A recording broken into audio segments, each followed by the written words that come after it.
لله رب العالمين والصلاة والسلام على سيد الأنبياء والمرسلين محمد وعلى آله وصحبه أجمعين ومن تبعهم بإحسان إلى يوم الدين. أما بعد فأعوذ بالله من الشيطان الرجيم. بسم الله الرحمن الرحيم. إن تجتنبوا كبائر ما تنهون عنه نكفر عنكم سيئاتكم وندخلكم مدخلا كريما. صدق اللہ العظیم. محترم بزرگوں اور عزیز ساتھیوں، اللہ تعالیٰ شانہ کا شکر ہے. اللہ تعالیٰ نے شعبان معظم کے مہینے تک پہنچایا ہے، اور نبی کریم صلی اللہ علیہ وسلم کی دعا ہے کہ اللہ ہمارے رجب اور شعبان کے مہینے میں برکت عطا فرما اور مجھے رمضان مبارک کے مہینے تک پہنچا. تو گویا شعبان رمضان کے مہینے کا پیش خیمہ ہے، اور یعنی رمضان کے مہینے کے آنے سے پہلے اس کی تیاریوں کے لیے اور رمضان کی فضائل کو یاد دہانی کرانے کے لیے یہ شعبان کا مہینہ آتا ہے. اور نبی کریم صلی اللہ علیہ وسلم کی فکر یہ ہوا کرتی تھی کہ رمضان کا کوئی بھی لمحہ ہم سے ضائع نہ ہو جائے، جس کی وجہ سے ایک جگہ یہ بھی ہے کہ رجب اور شعبان کے مہینے میں ہم اپنی ساری تیاریوں کو پورا کر لیں. ہر طرح سے کسی کی دنیا کی لائن کی تیاریاں ہیں، اور کسی کی عبادات کی لائن سے تیاریاں ہیں، جسے حقوق العباد کہا جاتا ہے، یا اسی طریقے سے حقوق اللہ کہا جاتا ہے. اللہ تعالیٰ کے حقوق ہیں، وہ ذمے میں باقی ہیں، تو اس مہینے میں پورا کر لیں. اور اسی طریقے سے اگر کسی کے حقوق العباد ہیں، لوگوں کے حقوق اپنے اوپر باقی ہیں، تو وہ اس مہینے میں پورا کر لیں. اور اسی طریقے سے اپنی کچھ ضروریات ہیں، اس ضروریات کو بھی اس مہینے میں ہم پورا کر لیں، اور عبادتوں کی عادت ڈال لینا. شعبان جو تیاری کا مہینہ ہے، اس تیاری کے مہینے میں اپنے آپ کو اس عبادت کی عادت بھی ڈال لینا کہ رمضان مبارک کا مہینہ ضائع نہ ہو جائے، اور اس کی کچھ جو ہے رحمتیں، اور وہ چونکہ برکت والا مہینہ ہے، اللہ تعالیٰ کی جانب سے فضائل والا مہینہ ہے. اس مہینے کے فضائل بے شمار ہیں. ہر رات میں اللہ تعالیٰ بے شمار بندوں کو آزاد کرتے ہیں، تو اس میں ہمارا بھی نمبر لگ جائے. لیکن ایسی راتوں میں بھی، اور ایسی رحمت والی جو ہے رات، ایسے رحمت والے اور برکت والے مہینے میں بھی کچھ ایسے لوگ ہوتے ہیں کہ جن کی ایسے مہینے میں بھی مغفرت نہیں ہوتی ہے.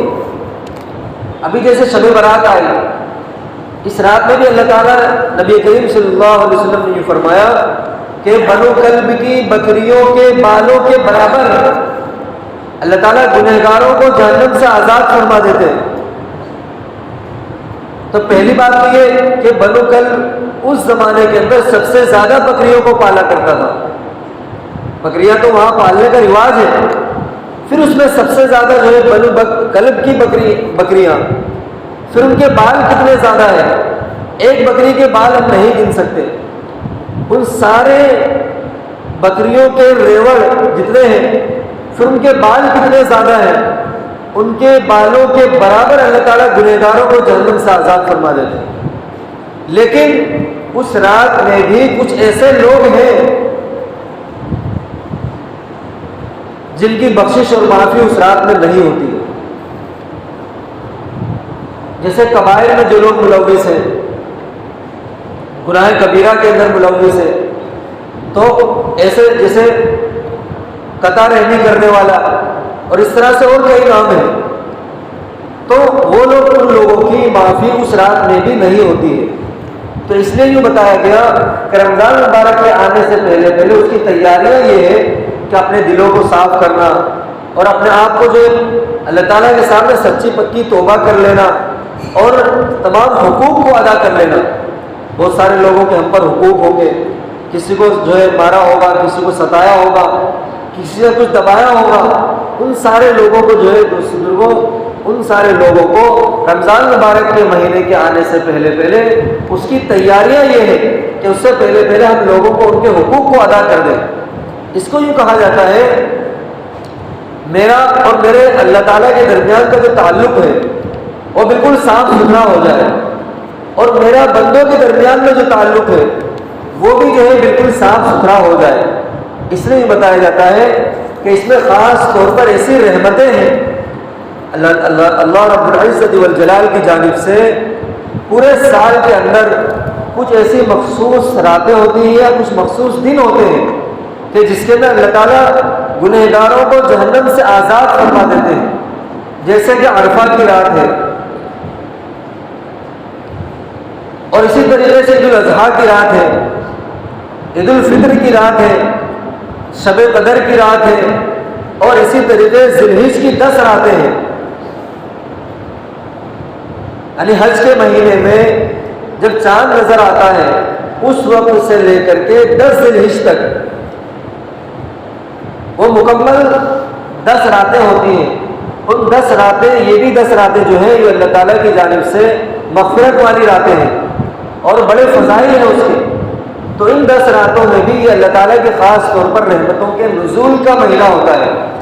تو اس میں بھی بندہ اللہ تعالیٰ کی جانب متوجہ ہو اور اپنے آپ کو جو ہے بخشش کرا لے، اپنے آپ کی معافی کرا لے، اور ایسے موقعوں کو دوسروں غنیمت جاننا چاہیے.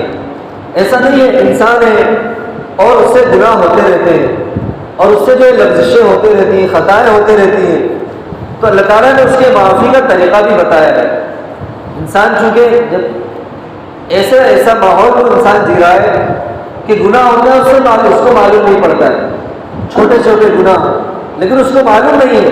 لیکن دوستوں ان راتوں کے اندر استغفار کی وجہ سے اور اسی طریقے سے نمازوں کی وجہ سے، دعاؤں کی وجہ سے اللہ تعالیٰ جو اس کی معافی فرما دیتے ہیں اور اس سے جو درگزر فرما دیتے ہیں. اور یہ وہ راتیں ہیں اور یہ سال میں جتنے بھی دن آتے ہیں سارے دن اس وجہ سے آتے ہیں کہ بندوں کو اللہ تعالیٰ سے قریب کرنے کا، اللہ تعالیٰ کا قرب حاصل کرنے کا موقع عنایت کیا جاتا ہے. ایسے سارے دن ہیں، سال کے 12 مہینے ہیں، ہر مہینے جو ہے، اور اسی طریقے سے 5 وقت کی نمازیں ہیں. انسان کو جو ہے دستور اللہ اور اس کے رسول صلی اللہ علیہ وسلم کا غلام ہونے کی خاطر اس کو چاہیے کہ اللہ تعالیٰ نے جو نمازیں ہم پر فرض فرمائی ہیں ان نمازوں کو، 5 وقتوں کو اپنے اپنے اوقات کے اعتبار سے نمازوں کو ادا کرتا رہے. نمازیں کسی بھی حال کے اندر معاف نہیں ہیں. اور فرض نماز کے بعد جو دعائیں ہوتی ہیں وہ دعائیں کیا ہوتی ہیں؟ قبولیت کا درجہ رکھتی ہیں. فرض نمازوں کے بعد دعائیں ہوتی ہیں وہ دعائیں قبول ہوتی ہیں. تو ایسے موقع پر اللہ تعالیٰ سے وہ دعا کرتا رہے اور اپنی راز و نیاز کی باتیں اللہ تعالیٰ سے وہ کرتا رہے. بہت ساری چیزیں ایسی ہیں جو ہم لوگوں کے سامنے نہیں کہہ سکتے، لوگوں کو بات نہیں بتا سکتے، لوگوں کے سامنے ان مسائل کو نہیں رکھ سکتے ہیں، لیکن باری تعالیٰ سے اسموں کے سامنے اپنی ساری باتوں کو ہم رکھ سکتے ہیں. اللہ تعالیٰ کے سامنے کس بات کا شرمانا اور کس بات کا ڈر ہے؟ جس ذات نے یہ ساری نعمتیں ہمیں عطا فرمائی ہیں، اللہ تعالیٰ سے ہم جو ہے اکیلے میں ہم بات کر رہے ہیں. 2 رکعت نماز صلاۃ الحاجت کی پڑھیں اور اس کے بعد جو لمبی چوڑی دعا مانگیں، اور یا تنہائی میں آ کر سجدے میں جا کر کے اللہ تعالیٰ سے دعا مانگیں، اپنی ساری باتوں کو، اپنے سارے دل کے دکھڑوں کو اللہ تعالیٰ کے سامنے رکھیں. یہ دوست بزرگوں، باری تعالیٰ سے اسموں کی ذات وہ ذات اور وہ رحمان ہے جو مانگنے سے خوش ہوتا ہے. دنیا کے لوگ مانگنے سے جو ہے راستے کترانے شروع کر دیتے ہیں. کل تک وہی آپ کا جگری اور بہت پکا اور ہر طرح سے جو ہے ساتھ دینے والا، لیکن جہاں کسی چیز کا مطالبہ کر لیا جو ہے کیا ہوتا ہے دل کے اندر یہ پھر آ گیا اور راستہ کترانا شروع اور بہانے بنانا شروع. لیکن باری تعالیٰ سے اسموں کی ذات وہ ذات ہے جو مانگنے سے خوش ہوتی ہے. ہمیں جو باری تعالیٰ سے اسموں کے سامنے اپنی باتوں کو رو رو کر کے اور اللہ تعالیٰ سے باتوں کو بنوانا کہ دنیا والوں کے سامنے ان باتوں کو نہیں رکھ سکتے، لیکن اپنی باتوں کو اللہ تعالیٰ کے سامنے ہم رکھیں. اپنی مغفرت کو مانگے، اپنی بخشش کو مانگے، اور اپنے ماں باپ کی مغفرت کو مانگے کہ کس طرح سے، کتنی مشقتوں سے ہمیں انہوں نے پالا ہے۔ اور آج وہ دن آ گیا ہے، ایک ماں وہ ہے کہ جس نے 5 بچوں کو ایک ساتھ پال کر کے دکھا دیا، 6 بچوں کو ایک ساتھ اس نے پال کر کے دکھا دیا۔ یہ اس کا جگر ہے، یہ اس کی جو ہے طاقت ہے، اس کی محنت ہے۔ لیکن آج وہی 5 بچے مل کر کے، 4 بچے مل کر، 7 بچے مل کر کے ایک ماں کو نہیں پال پا رہے، ایک ماں انہیں بوجھ لگتی ہے۔ دوستوں، یہ اچھے لوگوں کی نشانیاں نہیں ہے، یہ اشراف لوگوں کی نشانیاں نہیں ہیں، بلکہ اپنے ماں باپ کو ہم راضی رکھیں گے، اس میں ہمیں ہمارے لیے اللہ اور اس کے رسول صلی اللہ علیہ وسلم کی رضا ہے۔ ماں باپ کو ہم نے بوجھ سمجھا ہوا ہے، ایسا نہیں ہو سکتا، بلکہ ان ماں باپ کو جو خوشی عطا کرنا، ان کے سامنے اف نہ کہنا، ان کی ساری باتوں کو ماننا۔ وہ لوگ ہمارا مسئلہ ایسا ہے، ہم زمانے کو دیکھ کر کے بات کرتے ہیں، لیکن وہی ہمارے ماں باپ ہیں جو زمانے سے عبرت پکڑ کر کے بات کرتے ہیں، اللہ تعالیٰ کو بھولنے نہیں دیتے۔ یہ ہمارے اور ہمارے ماں باپ کی نظروں کے اندر فرق یہ ہے، ہم زمانے کے ساتھ چلنا چاہتے ہیں، لیکن ہمارے ماں باپ ایسے ہیں، ماں باپ ہمیں زمانے کی عبرت کو لے کر کے ہمارے سامنے بات کو رکھتے ہیں کہ آج اگر ہم اس زمانے سے بچتے رہے تو آئندہ آنے والے زمانوں کے اندر باپ تو قبروں میں چلا جائے گا، ماں جو ہے قبر میں چلی جائے گی، لیکن کیا ہے، اس ماں باپ کی دعائیں تمہارے پیچھے کام کرتی رہیں گی، جس کی وجہ سے زمانے کی لغزشوں کے اندر تم مبتلا نہیں ہو۔ اور اس طریقے سے یہ بہتی جو دریا ہے، اور اس طرف اس بہتے ہوئے زمانے کے اندر یہ بہاؤ تمہیں اپنی طرف بہا کر کے لے کر کے نہیں جائے گا۔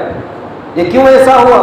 کسی نے انہیں روکا نہیں ہوا ہے، کسی نے انہیں پکڑا نہیں ہوا ہے، بلکہ یہ ماں باپ کی دعائیں ہیں۔ ان دعاؤں کا اثر یہ ہے کہ جو دعائیں ان کے پیچھے کام کر رہی ہیں، ان کا دل اس بات کے لیے گوارا نہیں کرتا ہے کہ ہم بھی ان لوگوں کے ساتھ جائیں جہاں دنیا جا رہی ہے، بلکہ ہمارا جو ہے، ہم اللہ اور اس کے رسول صلی اللہ علیہ وسلم کے غلام ہیں۔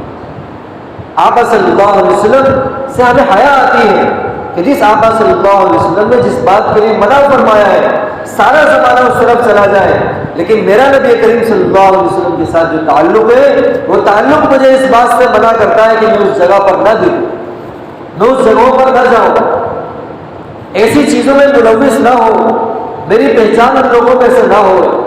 یہ جو سر آقا صلی اللہ علیہ وسلم سے سچی غلامی اور سچے عشق کا نتیجہ ہے، اور سچے عشق کی پہچان یہ ہے کہ انسان اس طرف اور ایسے لوگوں سے جو سر کو دور رہے، اور گناہوں سے دور رہنا، اور اپنے آپ کو اللہ اور اس کے رسول صلی اللہ علیہ وسلم کی فرما برداری اور اطاعت کے اندر لے کر کے آنا، تو دوستوں وہ کیا ہوگا، اس کے لیے جنت کا راستہ ہموار ہوتا چلا جائے گا، اور دن بدن اور روز بروز اللہ تعالیٰ کا قرب حاصل کرتا چلا جائے گا۔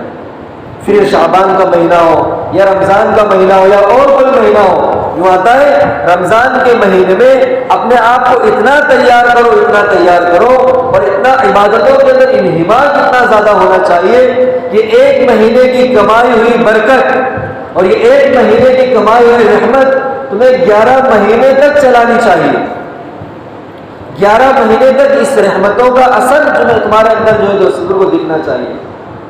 یہ 11 مہینے یہ ہمارے بندوں کے مہینے ہیں، اللہ تعالیٰ نے 11 مہینے ہمیں دیے ہیں، جتنا کھا سکتے ہو کھاؤ، جتنا پی سکتے ہو پیو، حلال طریقے سے جتنا کھا سکتے ہو کھاؤ پیو، کوئی روک نہیں ہے۔ لیکن جہاں رمضان مبارک کا مہینہ آیا، ہر اس شخص کے لیے جو عاقل ہو، بالغ ہو، سمجھدار ہو، اس کے لیے ضروری ہے، اس نے رمضان مبارک کا مہینہ پایا ہے تو دوسروں اس کے لیے روزہ رکھنا فرض ہے۔ اب یہ بہانہ کہ میرا کام ایسا ہے، میرا کاروبار ایسا ہے، گرمیاں ایسی ہیں، دوسروں کل قیامت کی گرمی اس گرمی سے بے انتہا زیادہ ہوگی۔ اس گرمی کو بھی ہم برداشت نہیں کر پا رہے تو کل قیامت کی دن کی گرمی کو ہم کیا برداشت کریں گے؟ آخر وہ بھی لوگ تو انسان تھے جو جن لوگوں نے اس سہولت کو نہیں پایا ہے، اس کے باوجود ان لوگوں نے روزہ رکھ کر کے دکھایا۔ یہ ساری سہولتیں تو ابھی آئی ہیں، پنکھے ہیں، ایئر کنڈیشن ہے، اس طریقے سے بجلیاں ہیں، یہ ساری سہولتیں ابھی کی پیداوار ہے، لیکن ان پیداوار سے پہلے بھی رمضان مبارک کے مہینے آیا کرتے تھے، اور اس وقت میں بھی گرمیوں میں آیا کرتے تھے، اور لوگوں نے رکھ کر کے دکھایا، اس لیے کہ لوگ جفاکش تھے، محنت کے عادی تھے، پسینے بہایا کرتے تھے اور جدوجہد کرتے تھے۔ اس وجہ سے کیا ہوا، ان ساری محنتوں کے درمیان میں رہ کر کے بھی ان لوگوں نے روزے کو نہیں چھوڑا، بلکہ شوق سے روزہ رکھا کرتے تھے، اور رمضان مبارک کو وہ اہمیت دیتے تھے جس کا رمضان مبارک حقدار ہے، جس کی وجہ سے ایمان والوں کو نہیں، ایمان والوں کی تو ہمت نہیں ہوتی تھی، ان کے ساتھ ساتھ غیروں کی بھی اس بات کی ہمت نہیں ہوا کرتی تھی کہ رمضان میں دن میں 20 سڑک پر کچھ کھا کر کے دکھا دیں یا کچھ پی کر کے دکھا دیں۔ جو بڑی عمر کے لوگ ہیں انہیں اس بات کا اندازہ ہوگا کہ اس وقت میں جو رمضان آیا کرتے تھے، اس وقت کے اندر کیا ہوتا تھا کہ ایمان والا اس کو پوری اہمیت دیا کرتا تھا، لیکن ایمان والے کے ساتھ ساتھ غیروں کی بھی اس بات کی ہمت نہیں ہوا کرتی تھی کہ رمضان مبارک کے عظمت میں کچھ کمی آ جائے، اس کے احترام میں کچھ کمی آ جائے تو غیر لوگ بھی اس کا گویا احترام کیا کرتے تھے۔ آج دوستوں وہ معاملہ ایسا ہے، ایمان والوں کو یہ بتایا جا رہا ہے کہ رمضان مبارک کا احترام کیا کرے، رمضان مبارک کو وہ اہمیت دے جس کا وہ حقدار ہے۔ دوستوں ایمان والوں کو اس بات کی ضرورت نہیں ہونی چاہیے، ابھی سے اس بات کی نیت کریں کہ جتنی بھی گرمی بڑھ جائے، جتنی پیاس کی شدت بڑھ جائے، جتنی بھوک بڑھ جائے، لیکن ہر حال کے اندر 30 روزے مکمل پورے طور پر میں رکھوں گا۔ یہ گرمی کوئی چیز نہیں ہے، کل قیامت کے دن کی گرمی اس سے بہت زیادہ سخت ہے۔ حضرت مقداد رضی اللہ عنہ بڑے جلیل القدر صحابی ہیں، ان کا ایک باغ کے اندر مکان تھا، تو ان کی اہلیہ جو ہے جب وہ صبح سویرے تجارت کے لیے جایا کرتے تھے تو ان کی اہلیہ انہیں دہلیز تک چھوڑنے کے لیے آتی تھی اور یہ کہتی تھی مقداد تھوڑا مال لے کر کے آنا، لیکن حلال کا لے کر کے آنا، حرام کا لقمہ ہمارے گھر میں لے کر کے مت آنا۔ کیوں؟ اس لیے کہ اس دنیا کی گرمی کو ہم برداشت کر سکتے ہیں، کل قیامت کے دن کی گرمی کو ہم برداشت نہیں کر سکتے ہیں۔ یہاں کی بھوک کو ہم برداشت کر سکتے ہیں، کل قیامت کے دن کی بھوک کو ہم برداشت نہیں کر سکتے ہیں۔ یہاں کی پیاس کی شدت کو ہم برداشت کر سکتے ہیں، لیکن کل قیامت کے دن کی پیاس کو ہم برداشت نہیں کر سکتے۔ یہ تو تجارتوں کے بارے میں معاملہ تھا، لیکن دوستوں کو اس بات کو ہمیں اپنے آپ سے کچھ سوچنا چاہیے کہ 11 مہینے اللہ تعالیٰ نے دیے ہیں، کیا کمی کی ہے؟ اور رمضان مبارک میں اگر آپ غور کریں تو لوگ اور دنوں سے زیادہ کھاتے ہیں، اس لیے کہ اس میں مومن کا رزق بڑھا دیا جاتا ہے۔ خالی کھانے کے اوقات میں آگے پیچھے ہوتا ہے، لیکن لوگ اس سے زیادہ ہی کھا رہے ہوتے ہیں۔ اب افطاری کے وقت میں، پھر رات میں، پھر صبح میں، پھر پوری رات کچھ نہ کچھ چلتا رہتا ہے، تو دوستوں کو کہیں نہ کہیں اگر دیکھا جائے اس سے زیادہ ہی وہ کھا رہا ہے۔ اور رمضان مبارک کا احترام یہ ہے کہ دوستوں اس کے اندر اپنے کام کو بھی کچھ نہ کچھ آگے پیچھے کرے، قرآن کریم کی تلاوت ہے، اسی طریقے سے جو ہے دعا اور استغفار، ان ساری چیزوں کی کثرت ہے، اپنے آپ کو جو ہے زیادہ طور پر عبادتوں کے اندر لگانا۔ اور ابھی سے افضل طریقہ یہ ہے کہ ابھی سے اس بات کی نیت کریں کہ سارے مہینے کا، یعنی مکمل 1 مہینے کا اعتکاف، افضل تو یہی ہے 1 مہینے کا اعتکاف کریں۔ ہوتا اصل میں یہ تھا کہ کچھ لوگ مسجد نبوی میں اس وقت میں تو پورے مہینے کا اعتکاف ہوتا ہے، اور ابھی بھی ہمارے میں جہاں میرٹھ ہے، مظفر نگر ہے، دیوبند ہے، اس ساری جگہوں پر پورے مہینے کا اعتکاف ہوتا ہے۔ بے شمار دکاندار ایسے ہیں جو رمضان مبارک کا مہینہ آتے ہی دکان بند، کہ 11 مہینے ہم نے کمایا ہے، 1 مہینے جو ہے مسجد میں۔ اب کیا ہوا؟ اب شب قدر چاہے پہلی رات میں آوے، چاہے 10ویں رات میں آوے، چاہے 15ویں رات میں آوے، چاہے 21 میں آوے، چاہے 28 میں آوے، اب شب قدر ان کو جو ہے دوسروں کو مل جائے گی، تو ان کا سارا وقت جو ہے مسجد میں گزر رہا ہے، کبھی تلاوتوں کے اندر ہے، کبھی تراویح کے اندر ہے، اور کبھی اسی طریقے سے جو ہے روزہ تو رکھا ہوا ہے، دن میں عبادتوں کے اندر ہے۔ تو یہ کیا ہوا؟ اس کی وجہ سے اللہ تعالیٰ نے شب قدر کو بھی جو ہے نصیب فرما دیتے ہیں۔ تو پورے مہینے کا اعتکاف، کچھ لوگ تو ایسے ہو جو پورے مہینے کے اعتکاف کی نیت کرے کہ انشاءاللہ کچھ نہ کچھ بھی ہو میں پورے مہینے کا اعتکاف ضرور کروں گا، افضل یہی ہے۔ اور سنت طریقہ جو ہے وہ آخر میں ہے کہ آخر کے 10 دن کا اعتکاف تو ضرور بھی ضرور کروں گا۔ یعنی ایسا ہوا کرتا تھا کہ کچھ لوگ جو ہے رمضان مبارک کا چاند نظر آیا، کچھ لوگ آ گئے، پھر دوسرے کو کچھ لوگ آ گئے، پھر تیسرے رمضان کو کچھ لوگ آ گئے، آہستہ آہستہ لوگ جو ہے اعتکاف میں بڑھتے چلے جا رہے ہیں۔ اور آخر میں جب 10 دن بچتا تھا تو 10 دن میں بہت سارے لوگ اعتکاف میں آ جایا کرتے تھے کہ ہم سے 10 دن نہ چھوٹے۔ لیکن ہمارا مسئلہ یہ ہے دوستوں، ہماری کمزوری ہے کہ ایسا مسئلہ ہے، بہت سارے لوگوں کو کہنا یہ ہے کہ رمضان مبارک آیا ٹھیک ہے لیکن اس میں گرمیاں بہت زیادہ ہیں اور ہمارے کام کاج ایسے ہیں۔ دوستوں سچے عشق رسول صلی اللہ علیہ وسلم کی نشانی اور پہچان یہ ہے کہ جتنی گرمی آ جائے، جتنی بھی شدت ہو جائے اور جیسا بھی ہمارا کاروبار ہو، ان کاروبار کے درمیان میں رہ کر کے اگر ہم نے روزہ رکھ کر کے دکھایا ہے اور اپنے آپ کو تھکا کر کے روزہ رکھ کر کے دکھایا ہے، دوستوں سچے پکے عشق رسول صلی اللہ علیہ وسلم کی علامت ہے۔ اس میں ہمارا امتحان ہے۔ ٹھنڈی کے دنوں کے اندر جب ٹھنڈیوں میں روزے آتے ہیں تو بچے روزہ رکھتے ہیں، کیوں؟ اس لیے کہ 12 گھنٹے کا روزہ ہے، 11 گھنٹے کا روزہ ہے، 13 گھنٹے کا روزہ ہے، تو بچے روزہ رکھ رہے ہیں۔ اب انہیں منع بھی نہیں کر سکتے کہ آسانی کا روزہ ہے، رکھ لو کوئی بات نہیں۔ لیکن اب مسئلہ یہ ہے کہ اب یہ گرمیوں کا روزہ آ رہا ہے تو گرمیوں کے روزے کے اندر اپنے آپ کو دوستوں کو سمجھانا پڑے گا کہ اللہ تعالیٰ کی جانب سے امتحان کا ایام ہے، ان امتحان کے ایام کے اندر اگر ہم کھڑے اتر گئے رب ذوالجلال کی جانب سے بے شمار انعام ملے گا۔ اور یہ رمضان ہمیں کچھ نہ کچھ دے کر کے جائے گا۔ رمضان ہمارے لیے کچھ لے کر کے آیا ہے تو ہمارے لیے ضروری ہے کچھ نہ کچھ ہم لے لیں اس سے اور ہمیں کچھ دے کر کے جائے۔ اور آقا کریم صلی اللہ علیہ وسلم نے ایسے لوگوں کے اوپر لعنت فرمائی ہے کہ رمضان مبارک کا مہینہ آئے اور وہ شخص اپنی بخشش نہ کرا پائے کہ پورا رمضان گزر گیا، اس کے لیے رمضان کیا غیر رمضان کیا۔ عید الفطر کی صحیح خوشی انہی لوگوں کے لیے ہے جو رمضان کا پورا روزہ رکھے، اللہ رب العزت والجلال کی جانب سے خوشی اسی کے لیے۔ حدیث پاک میں آتا ہے لیس العید لمن لبس الجدید انما العید لمن خاف الوعید، کہ نئے نئے کپڑوں کے پہننے کا نام عید نہیں ہے بلکہ وعیدوں سے ڈرنے کا نام عید ہے۔ وعیدوں سے ڈرا ہوگا کب؟ جب اس نے رمضان کے روزے رکھے۔ یہ اللہ تعالیٰ کا خوف کی علامت ہے۔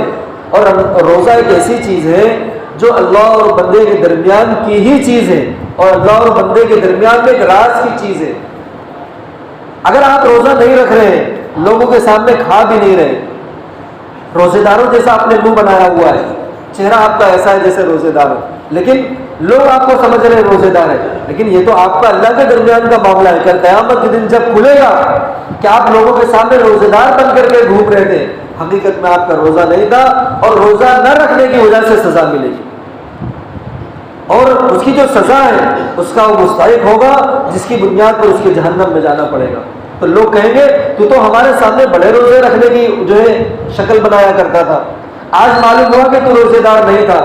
اس لیے دوستوں سچی پکی نیت کریں کہ انشاءاللہ ہر حال کے اندر آنے والا رمضان ہمارے لیے چاہے جیسا بھی ہو، جتنی مشقت اٹھانی پڑے، جتنی تکلیف اٹھانی پڑے، یہ ساری مشقتیں شروع کے کچھ دنوں کی ہوگی لیکن بعد میں انشاءاللہ آسانیاں ہو جائیں گی۔ اللہ تعالیٰ ہم سب کو کہنے سننے سے عمل کی توفیق عطا فرمائے۔ وآخر دعوانا